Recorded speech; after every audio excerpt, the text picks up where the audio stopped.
I have some time here, and I'm going to take a question. This is from Ron. I'm taking this question here. Again, just one question because I'm getting a lot on it, and it's a really good question. It's about Disney. So, and I've gotten several questions on it, so that's why I'm taking this one. So he goes, Ron asked, I know you're negative on Disney. I saw the article this week about Disney where Iger and the new CEO, Chapek, don't like each other. So you think that could lead to a change in management in the future, and would that make the stock a buy? The quick answer, yes. So, the quick answer is yes. And when, again, it's about the numbers, the data. It's not like, hey, I hate Disney forever, and I don't hate Disney. It's a great, I just don't like what the stock price was, and it's down now. It's really, pushing lower. But if you look at the details, there's stories out there about Chapek's response over the Don't Say Gay bill, right? And that's like making news. That's everywhere. And personally, I think it's stories being pushed by insiders at Disney because it's not really a big deal.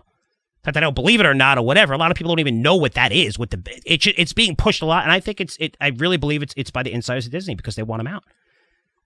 So here's a guy that now has total control of his spending. Disney right now is the worst financial shape in its history, sitting on $40 billion in net debt. $5 billion of that is due this year, which is a lot considering free cash flow is expected to be just $4.5 billion this year. It seems like a lot of money, $4.5 billion, until you throw in the $33 billion in new content spend that they're projecting. That's their number. They're projecting, and they're going to be projecting that every year for Disney Plus. That's new content. Which is what? We know, a super low margin business, highly competitive.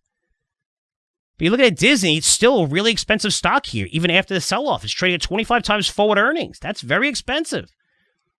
I mean, that market multiple usually deserve to be trading much more than the S&P 500 when you're actually seeing massive growth. This company's not seeing that massive growth. But if you look at Chapek, he's behind the scuffle with Scarlett Johansson, where he stopped paying her salary after she's pissed off that Black Widow was available on both streaming and in the movies at the same time, which was not in a contract. And what did this guy do? He attacked Scarlett Johansson, saying that she should be more sensitive to COVID and people are dying. I mean, this is Disney. You don't say shit like that to A-listers. You're Disney. That never happened in the history of Disney. You never saw like a spat between them and an A-lister going back and forth on contract negotiations. No way. They meet with them and say, what do you need? Because you could generate so much more money for us in the future. What can I do for you? And it's not just Black Widow, right? It's Marvel. She's a part of a lot of those. You're really going to piss that person off? But Chapek did that without even consulting Iger. And it's a big deal since Iger, and he says this, he prides himself on having great relationships with A-list superstars. So make no mistake, Iger is Disney. He's a big shareholder, tons of contracts in Hollywood, knows the biggest people. I mean, Steven Spielberg sat his going away party, Disney last year. Steven Spielberg sat at his table, which is pretty cool. He's the guy who purchased Marvel, Pixar, Lucasfilm, three of the greatest asset purchases you could argue in entertainment industry over the past at least decade, probably longer. And he doesn't like Chapek. So Chapek's contract is due in 2023. That's when it comes up, unless we see Disney get to 230 million plus subscribers next year, and that's Disney Plus from 125 million today, which is the goal. And by the way, they'll probably easily meet that number since they're going to be mostly free names through more partnerships like Verizon. I mean, I got it for free forever. That's why the average revenue per user is the lowest by far, $4 and something compared to what? $16 now for Netflix, average $13, $4 in the industry. But maybe he's able to keep his job because that was a number that did push up Disney at first, especially during COVID. You've seen those numbers go, holy shit, look how many names. Doesn't matter if they're not paying, but they're adding names. Holy cow, that's great. Now those numbers matter. And now when they miss their numbers and Disney, what happened? All the analysts said, oh, you know what? It's not going to be 2021 when they come back. It's going to take another year. So we're not going to change our estimates. It's just going to change. It's going to take another year. I never saw analysts say that for every company ever that missed the earnings estimates. And they reported decent earnings last quarter, but still, it's to me, the numbers are amazing. But this guy, to me, I don't like him. I don't like Chapek. Just talk about, we're going to get into the metaverse. We're going to, figure out streaming first. That's your business. Don't worry about the metaverse. We're going to get into this. We're going to get into that. Just the cockiness. I mean, he should be more like Tim Cook. I mean, Tim Cook took over from Steve Jobs. And what he did, he never disrupted Apple's culture. And yet, he led the company to the biggest, most powerful brand in the world. I mean, to put in perspective, Steve Jobs, this is interesting. Steve Jobs, he stepped down from Apple, when he was sick, August 2011. Its market cap was under $400 billion. Its market cap today is $2.7 trillion. I don't know if we would have got there with Steve Jobs, because Steve Jobs hates partnerships. He's more like everything Apple. Maybe, but I don't know. Holy cow. I'm not taking anything away from late Steve Jobs here, but 2.7 trillion, not bad. Without disrupting the culture, everybody loves Apple. It's one of the greatest companies, greatest, consumer products you could buy, the iPhones, the iPads. Chapek is different. He seems more like a loner to me. He wants to change things around, but not in an innovative or good way, since it's pissing off a lot of executives. I mean, going all in on Disney Plus, it's a dangerous strategy. It's going to cost the company tens of billions in expenses. And I get it. You did it to create a Netflix-like multiple, and it was one of the only things you could do since you were most impacted by COVID, since it's a consumer-driven business, and nobody could travel, nobody can go to plays, nobody can go to the movies. I get it. Let's do stream. We have no choice in going all in. But now that Netflix-like multiple, the growth that growth multiple dynamic, if I should call it, it's clearly changed. Now the Fed's aggressively raising rates and shrinking its balance sheet. That multiple's shrinking. But the Don't Say Gay Bill debacle, I have no doubts being fed by Disney. Insiders, those guys want him out.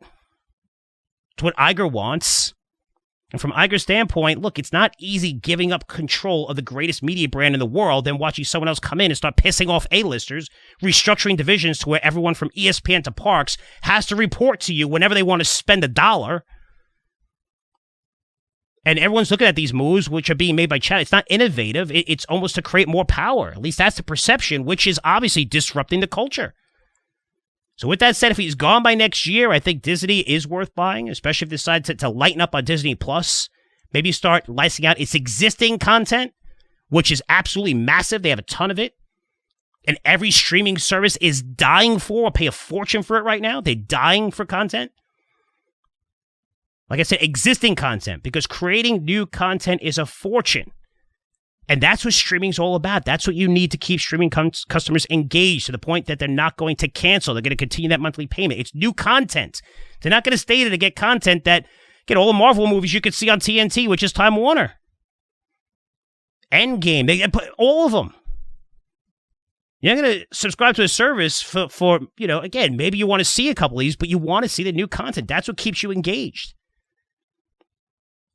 But throwing strong demand for its parks. They do have pricing power. Movies coming back online in terms of people going to the theaters.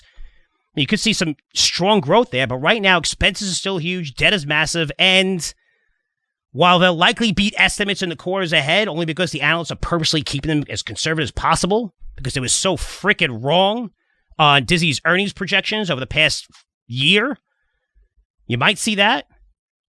I mean, Disney's only expected to earn $5.60 in 2023.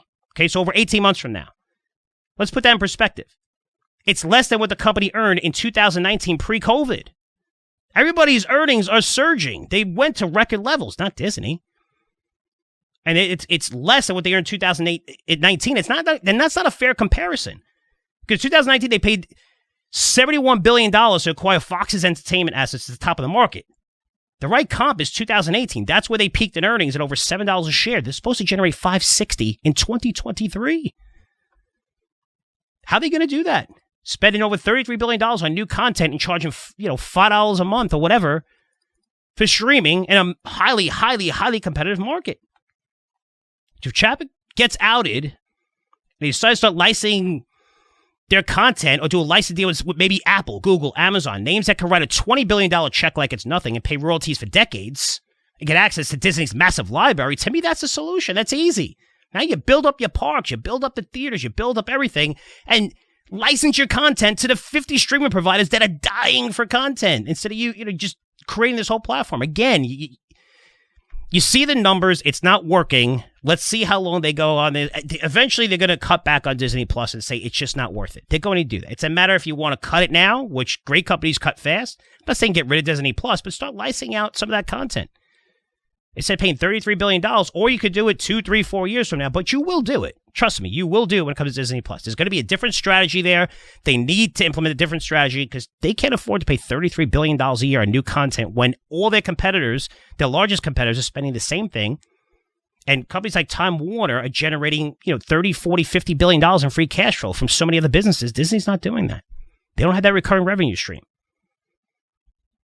But Disney Plus, all the streaming services outside Netflix, Time Warner, these guys are generating huge cash flow to support the new content spend. It's just a terrible business, and Disney has to change, and I think Chapek is going to be out by next year. That's my prediction. And if it is, then Disney's going to be a very, very strong buy.